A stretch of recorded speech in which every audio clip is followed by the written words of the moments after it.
Nekoč so bili SUV-ji deležni nemalo kritik. Bili so namreč vizualno pompozni, robustni, porabili so precej goriva, ampak za svoje dimenzije premalo prostorni. Teh kritik je v zadnjem času vse manj, predvsem zaradi SUV-jev kot je Mercedes GLB.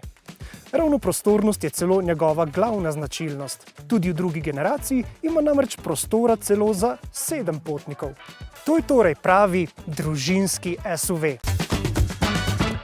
Pred premiero, ki poteka tukaj v čudoviti kulisi avstrijskih Alp, sem se spraševal, ali bo tudi GLB morda dobil tisto prepoznavno masko, ki jo je kot prvi pokazal model GLC.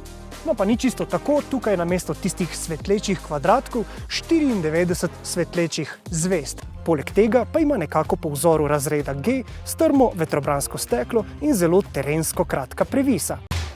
Takšno masko bo imel električni GLB, ki na trg prihaja najprej.